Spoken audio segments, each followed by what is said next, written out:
आपका इंटरव्यू बहुत मैंने पब्लिक डिमांड पर ये इंटरव्यू कर रहा हूँ मैं। धन्यवाद पब्लिक को। लोगों की बहुत डिमांड थी कि आप इतने लोगों का इंटरव्यू कर रहे हैं अपने यूट्यूब चैनल के लिए, तो स्वधा शर्मा का इंटरव्यू जरूर करना चाहिए आपको। जिंदगी एक ही बार मिली है, आइसक्रीम की तरह है, नहीं भी खाओगे तो भी पिघल ही जाएगी, तो खा लो।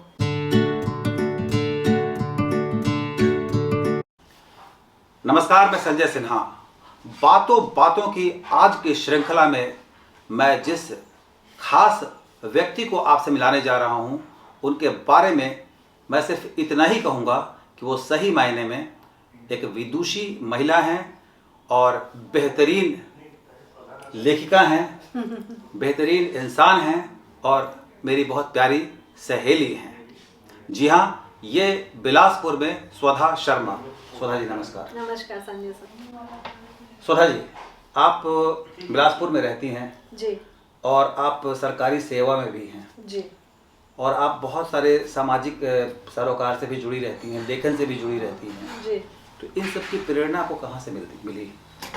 सरकारी सेवा और ये जो है, इसकी प्रेरणा या कहें कि इस जॉब में मेरा होना, ये मेरे पिताजी के कारण है। वो चाहते थे, वो खुद भी सरकारी दफ्तर में मुलजिम थे और वो चाहते थे कि उनके बच्चे भी लाइफ में सेटल हो जाए। और पुराने जैसे लोग होते थे, उनको लगता था सरकारी नौकरी ही सेटलमेंट है।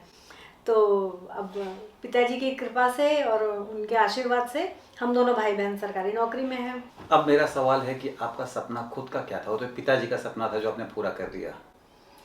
मैं अगर सच बताऊं तो एक छोटी सी उम्र में बहुत सारे सपने होते। जब मैं टीन एज में थी तो मुझे लगता था मैं एयर होस्टेस बनूंगी।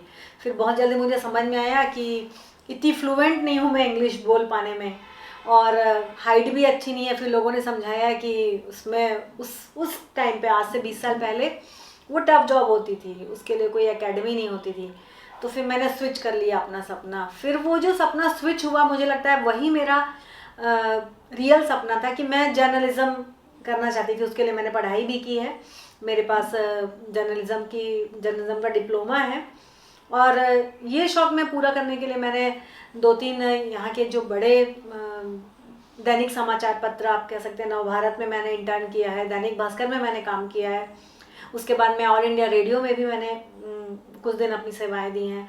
तो ये मेरे दबे छुपे सपने कह लीजिए या मेरा पैशन कह लीजिए, ये था। लेकिन घूम फिर के वो सरकारी नौकरी में आके सब गड़बड़ हो गया। बहुत सारे लोग होते हैं जो एक्सट्रोवर्ट दिखते हैं बट होते नहीं हैं।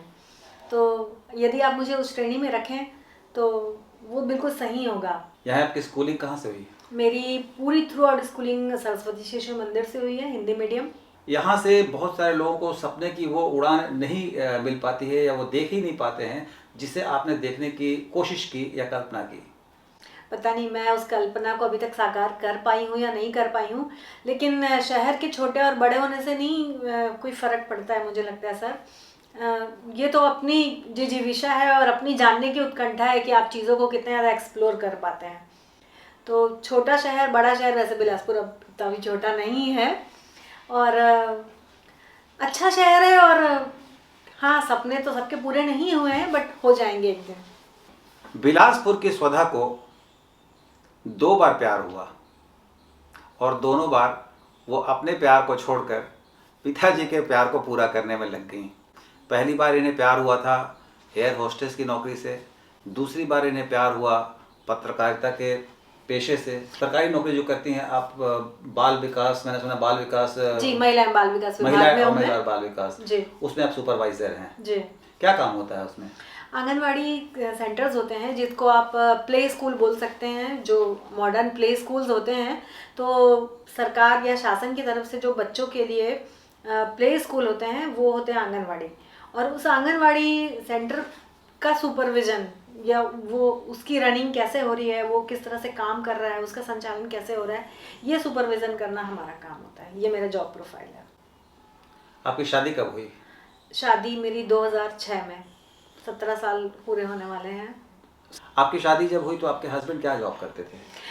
मेरे हस्बैंड का अपना उनका प्राइवेट काम है, वो कंस्ट्रक्शन की लाइन में है, तो वो अभी तक उसी में ही कंटिन्यू है। आपका काम जो है थोड़ा सोशल वर्क से भी जुड़ा हुआ काम है। हाँ, सोशल वर्क से जुड़ा हुआ है, और इस मामले में टचवुड की मैं बहुत भाग्यशाली हूँ। मेरे हस्बैंड को भी सामाजिक सरोकारों में बहुत ज़्यादा रुचि रहती है, तो हम लोगों के बीच में इस बात को लेके कभी कॉन्फ्लिक्ट नहीं हुआ, जॉब को तो लेके। अब मैं थोड़ा सा आपके पास आपके जॉब से रिलेटेड क्वेश्चन पर आना चाहता हूँ अभी। जी। फिर बहुत सारे क्वेश्चन और भी पूछूंगा आपसे, क्योंकि आपका इंटरव्यू बहुत, मैंने पब्लिक डिमांड पर ये इंटरव्यू कर रहा हूँ मैं। धन्यवाद पब्लिक को। लोगों की बहुत डिमांड थी कि आप इतने लोगों का इंटरव्यू कर रहे हैं अपने यूट्यूब चैनल के लिए, तो स्वधा शर्मा का इंटरव्यू जरूर करना चाहिए आपको। तो स्वधा जी, आप आंगनबाड़ी में काम करती हैं, आप महिलाओं की स्थिति किस रूप में देखती हैं?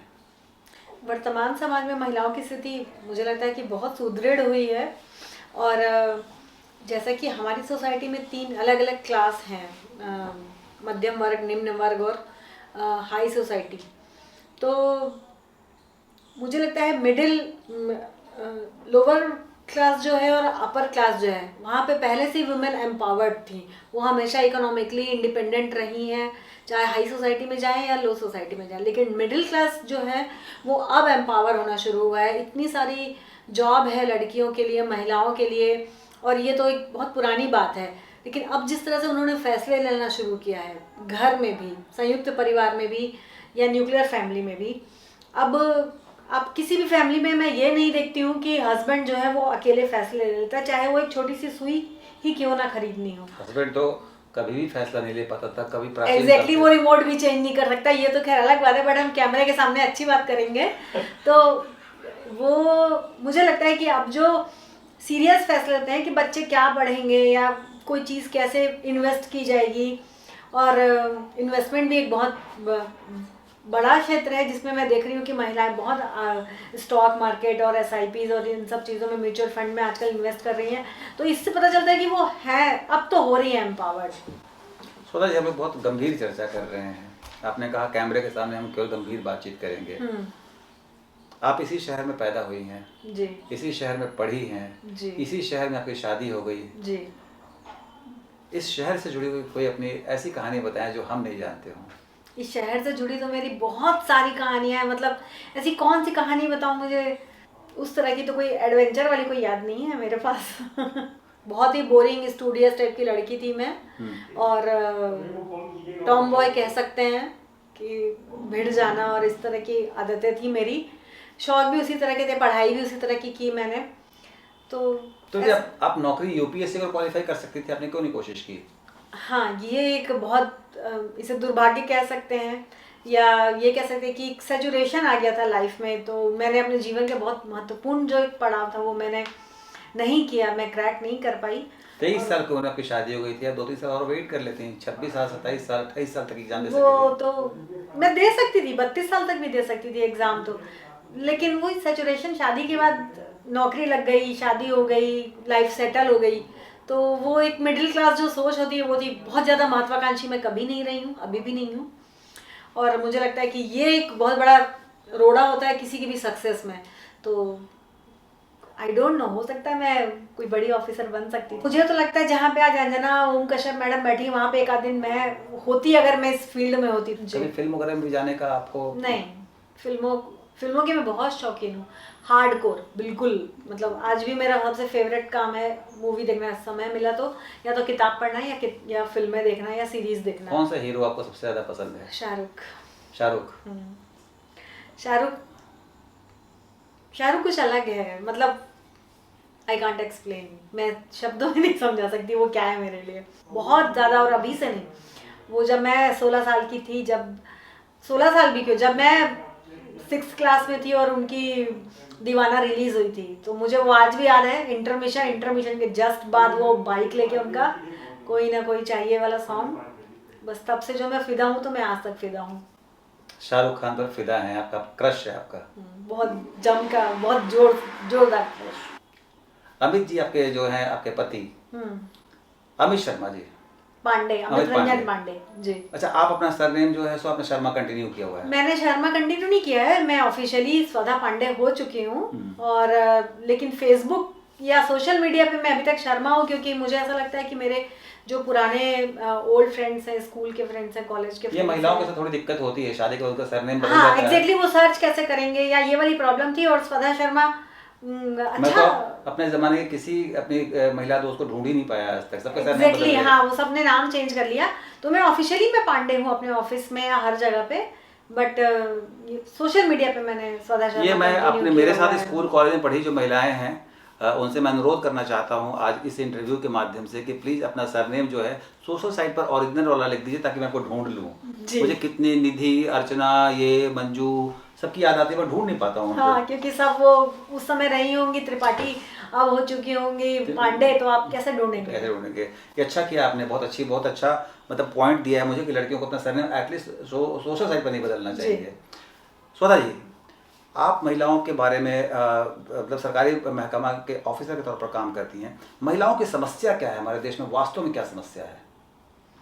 महिलाओं की वैसे तो बहुत सारी समस्याएं हैं, अलग अलग एज में, अलग अलग फेज में महिलाओं की अलग अलग समस्याएं हैं। तो आप किस तरह की समस्या के बारे में? कोई भी समस्या, मतलब हमें तो लगता है कि उनको बराबरी का दर्जा ही नहीं दिया जाता है। मुझे ऐसा लगता है कि बराबरी का दर्जा उनको तभी मिलेगा जब वो आर्थिक रूप से खुद अपने पैरों पर खड़ी होंगी।